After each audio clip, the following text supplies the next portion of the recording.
These gymnosperms, they have true root, stem and leaves like other angiosperms and pteridophytes as well. Will further undergo meiosis to produce the male gametes, that is the pollen grain. It will produce the pollen grain. What is there in the megasporangium? In the megasporangium, the archegonia is there. In the archegonia, the egg cell will be produced.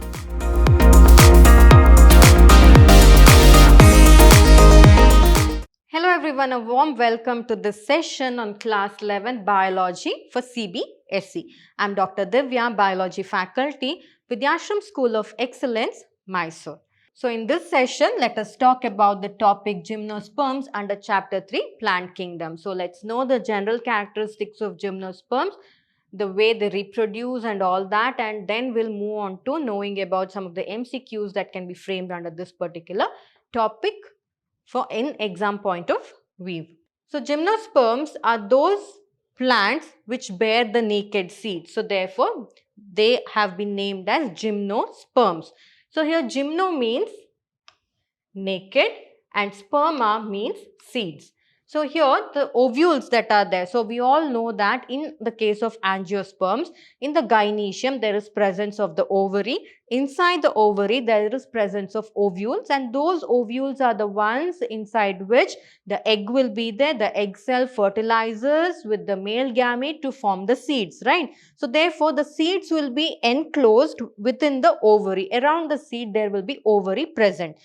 But in the case of gymnosperms, the ovules are free. They are not covered by an ovary wall. So therefore, or we can say they are not enclosed by any ovary wall. Therefore, they remain exposed. So that is why they are called as naked seeds, because they don't have any covering around them. Both before fertilization also they are not inside the ovule, nor after fertilization also they are not covered by any ovary wall. So that is why. And talking about their size, they can be of varying sizes ranging from medium sized trees like we have pinus, cycas and all are medium sized trees, to tall trees and shrubs. So tallest trees is the giant redwood tree, which is called as the sequoia tree. So sequoia tree is the tallest gymnosperm tree to be standing on the planet today, and one of the oldest, tallest sequoia tree is found in one of the national parks. And there are some national parks who have dedicated themselves to grow and safeguard these particular giant gymnosperm trees. So this is about their body structure. Next talking about, or this is about their size. So the next talking about the plant body. So these gymnosperms, they have true root, stem and leaves like other angiosperms and pteridophytes as well. So their root is nothing but tap root, wherein the tap root has the fungi mycorrhiza in it. So they have a mycorrhizal association. So this mycorrhiza fungi that is there, it will help the gymnosperm plants, especially pinus. So pinus, which is an example for a gymnosperm, it actually the roots of pinus, which is a tap root, it actually harbors mycorrhizal fungi, wherein because of the presence of these fungi, the plants are capable of absorbing more amount of nutrients very easily from the soil. And not just that, in cycas, which is also an example for gymnosperm, the roots are called as coralloid roots. So they have some specialized roots called coralloid roots, and in this coralloid roots there is the cyanobacteria. So cyanobacteria, we have learnt about them in the previous session, right, under kingdom Monera, right? Under kingdom Monera there is one group class which is called as Eubacteria. Under Eubacteria the cyanobacteria comes, and the cyanobacteria is also called as a blue-green algae, and they are present in the coralloid roots of cycas, wherein they help the cycas to fix, that is in nitrogen fixing. And the stem, looking at the stem of gymnosperms, the stem can be unbranched in the case of cycas, or it can be branched in the case of pinus and cedrus. So you can have a look at this image wherein this is cycas. Can you see? It just looks like a coconut tree where the stem is unbranched, no branching, just one main mother stem, and next we have the foliage there. But in the case of pinus or there is cedrus, in that there are lots of branching that is found in the tree. Next, talking about the leaves can be simple or it can be compound pinnate leaves. For example, simple leaves in the case of Pinus, compound leaves in the case of Cycas. So here if you can see, this is a compound leaf. This is a Cycas leaf. It is compound wherein it is pinnately compound. So pinnately compound means we'll have a rachis or a midrib here like this. It's called as a rachis, and in that main petiole we find the leaves which are arranged like the small. It is called as leaflets. So they are called leaflets. So this kind of arrangement is called as pinnately compound. Simple leaves means the normal leaves that you find. They are very simple. Or we can take the example of ginkgo. Ginkgo biloba is an example for a gymnosperm wherein it will have one petiole and it will have leaf like this. This is a simple leaf. Now I hope you have understood what a simple leaf and a compound leaf is. So, and also the leaf can be needle-like, that is in Pinus. So Pinus, can you see here, the leaves are needle-like, and this is one of the very good adaptation of gymnosperm leaves. Why? Because if the leaves are needle-like, the surface area is less. So when the surface area is less, lesser number of stomata. So when lesser number of stomata means the loss of water is also less during unfavorable condition. And not just that, because the leaves are needle-like, whenever the snow falls on the pine trees, the snow will not stay. Because if it is a larger leaf, what happens? The snow can stay on the leaf and it can rot the leaf, right? But because the leaves are needle-like, the snow can just slip off from the leaves and fall to the ground. Therefore, the leaves are protected. And not just that, the leaves of these gymnosperms, they are thick and leathery. Why? Because they have very thick cuticle and they have sunken stomata, again to prevent excessive loss of moisture whenever the less rainfall or high temperature and all that. So this is some of the adaptations of gymnosperm leaves. So this can be asked in the exam. Write any two adaptations of gymnosperm leaves. So these are the adaptations. And next, talking about the reproduction. So these gymnosperms, they are usually heterosporous. Hetero meaning different. So it means they produce different types of spores wherein they produce a set of large spores and a set of small spores. So they can produce haploid, microspores and megaspores. And we know that microspores will germinate to form the male gametophyte and megaspores will germinate to form the female gametophyte. And the spores, where are they produced? It is just like pteridophytes, okay? Here also, where are the spores produced? The spores are produced in special structures which are called as sporangia. What is the sporangia? Sporangia is nothing but wherein all the sporophylls that are there, can you see here the sporophylls or leaf-like structures? They just come together and they form a compact structure which is cone-like, and it is called as the sporangia. They can be also called as the strobili or cones. So this is nothing but the sporangia. You can call it as a sporangia or you can call it as strobili or you can also call it as the cone. So these are the reproductive structures, and also talking about the microspore development and the megaspore development. Why? Because we need to know about the male and the female gametophyte respectively. So microspore development, now we understood that all the sporophylls, they become compactly arranged to form the strobili or cones. So in this strobili or cone, what is produced? The strobili or cone are nothing but sporangia. So what is produced in that? The microspores and the megaspores. So now what happens to the microspore and the megaspore? Let's look into. So the strobili bearing the microsporophylls. So that part of the strobili that bears the microspores are present in microsporophylls. So microsporophylls form compact structures to produce a male cone that produces, or male strobili that produces microspores. So remember that. And microsporangia are called as microsporangiate or male strobili. So what is there in the male strobili? Microsporophylls are there. These microsporophylls form compact structures which are called as the male strobili or microsporangia, and these microsporangia produces the microspores. So now it is understood. So what happens to these microspores? Now these microspores develop into a male gametophyte, and this male gametophyte will further undergo meiosis to produce the male gametes, that is the pollen grain. It will produce the pollen grain. There in pteridophytes, what it used to produce? It produces anthrazoids. That anthrazoids, it produces antheridia. That antheridia will produce the anthrazoids. But in this case, the strobili or the male strobile or a male cone or the microsporangia, it will produce the pollen grain. It will produce the male gametophyte. That male gametophyte is nothing but the pollen grain. So therefore, it will produce the pollen grain. And the development of the pollen grain always takes place within the microsporangia. Already explained to you, it is understood. Next, talking about the megasporangia. So here, the megasporophylls come together, form a compact cone-like structure, and that cone is nothing but the it is called as the megasporangiate, or it is called as the female cone or the female strobili. Now this female cone or female strobili, it will contain some megaspore mother cell.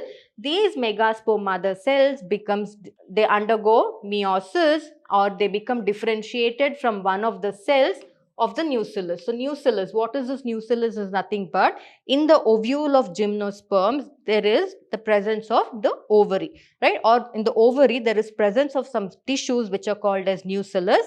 That nucellus actually serves as a nutritive tissue wherein it provides nutrition to the developing ovules. So here, some of the cells of the megaspore mother cells, they get differentiated to form the nucellus, okay? And what will happen to the remaining cells? The remaining cells will get differentiated to form the megaspores, or to form 4 megaspores. So now it is understood. So how we can understand this? So in the megasporangia, there is the megaspore mother cell. Some of the cells of the megaspore mother cells undergo differentiation to form the nucellus, which serves as a nutritive tissue to the megaspores.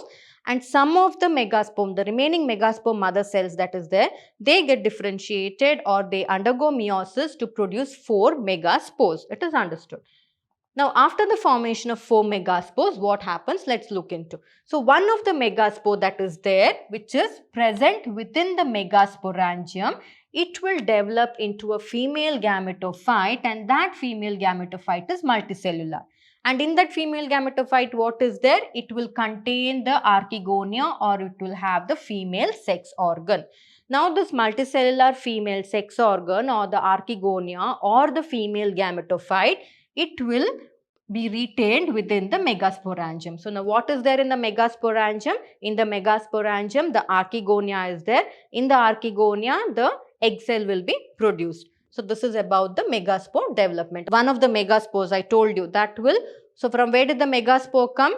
So the megaspores produced from the nucellus, right? Some of the cells of the nucellus, they formed 4 megaspores. In that, one megaspore will take part in the fertilization process. So let's learn about the fertilization. Now here the pollen grain which was produced by the microsporangium, that is the male gametophyte, it will release the pollen grain. These pollen grains will be carried by the air currents and they will come near the opening of the ovules. Where are the ovules present? In the megasporophyll, right? So they will come towards the megasporophyll. They will come to the mouth of the ovule. So ovule will somewhat look like this in the megasporophyll, okay? This is the ovule. So they'll come to the ovule. In the ovule, what is there? The archegonia is there. Archegonia. So in the archegonia, egg will be produced. Egg. So the pollen grain which is there, it will, in the pollen grain, we all know that pollen grain has 2 cells. That is, one is the vegetative cell, and the other one is the generative cell. This generative cell produces the male gamete, where it will germinate, it will produce the pollen tube, it will germinate to produce the pollen tube. The male gamete that is there, it will enter through the pollen tube and it will come and fuse with the egg. Now, after fusing with the egg, what will happen? It will develop into a zygote, diploid zygote, and the zygote will develop into an embryo, and the embryo will form the seeds, and these seeds are not covered, so therefore they are naked. So this is how the gymnosperm seeds look. Can you see here? They are not covered, they are naked. So that is why gymnosperms are called as the naked seeds. So this was about the fertilization process. It's almost similar to angiosperms. Only thing is there is a difference in the structure of the ovule, or the naming that is given to each of the reproductive structure is different here. That is the only difference, but mechanism and all that is almost one and the same. So this is about the fertilization in the case of gymnosperms. So we know that the male gametophyte or the microsporangia, it produces the microspores. In that microspores will develop into the male gametophyte, that is the pollen grain, and in the pollen grain the generative cells will produce the male gamete. So much you have to remember. That is about the male reproductive structures in the case of gymnosperms. Now talking about the female reproductive structure, the female reproductive structure, that is the megasporophylls, will form the megasporangia. In that megasporangia, megaspore mother cells are there. Some of the megaspore mother cells will produce the spores. So 4 spores will be produced, 4 megaspores. In that, one of the megaspore that is there, it will form or it will develop into the female gametophyte, wherein archegonia will be produced, where inside the ovule itself archegonia will be produced. So in that archegonia, egg will be produced. Now the male gametophyte, which is the pollen grain, that will be released. It will be carried by the air and it will come near the mouth of the ovule, wherein once it reaches the mouth of the ovule, it will germinate and it will produce a pollen tube. And through the pollen tube, one of the male gamete will move through the pollen tube. It will reach one of the archegonia cell, and in the archegonia cell, that egg, what is there, haploid egg, it will fuse with that and it will form the seeds. So that is how that seeds again will develop into a gymnosperm plant. So that is how the life cycle of gymnosperm takes place. So this is about gymnosperm fertilization. Next, we'll learn about some of the MCQs under this.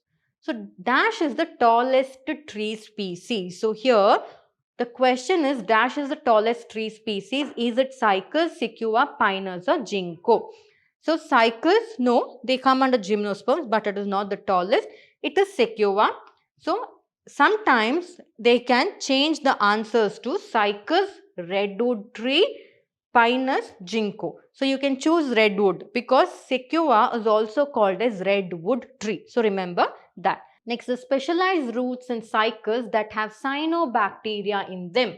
That is nothing but, or they can ask, the specialized roots in cycas that have blue-green algae in them. Or the question can be framed like this: the specialized root in cycas that help in fixing nitrogen are called. So what are they? They are called as coralloid roots, because rhizoids, no, rhizoids are found in bryophytes. So it's not rhizoids. Is it prop roots? No, prop roots you find it in banyan tree, in angiosperm, so it is not prop roots.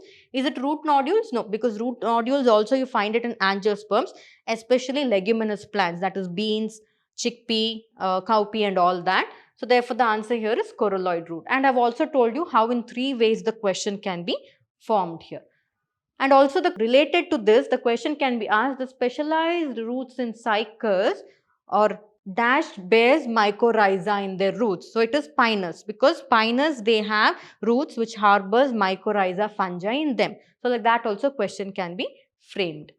Next, plants that have naked seeds but no flowers or fruits, they come under, is it algae, is it bryophytes, pteridophytes or gymnosperms? No, algae, because they don't produce seed at all, they produce spores, and bryophytes also don't produce seeds, and pteridophytes neither they produce seeds. Therefore, the right answer here is gymnosperms. So, gymnosperms produces seeds. Next, megasporophyll is the term used in gymnosperm to denote. Is it carpels? No, carpels, they come under angiosperm. Stamens, it is a male reproductive structure in angiosperm. Leaves, they don't participate in the reproduction. Of course, leaves, they are nothing but they bear the spores, but we need to use a particular term here. So therefore, it is a female cone, because these megasporophylls, they form compact structures, and I also told you mega means it is something related to the female. So it is called female cone. And microsporophyll is the term used in gymnosperm to denote, it will be the male cone. So like that. Or the answer can be given as female strobili, male strobili, because cones are also called as strobili. So like that, based on these questions, some of the MCQs can again be framed under this particular topic. So this was about session wherein we learnt about gymnosperms, its general characteristics, and also we came to know how exactly the reproductive structures, what are they called, and how the fertilization occurs and all that, and why they are called the naked seeds also we got to know. And also we know some of the MCQs under this particular topic now. So I hope you understood this session. So we shall meet again in the next session. Thank you.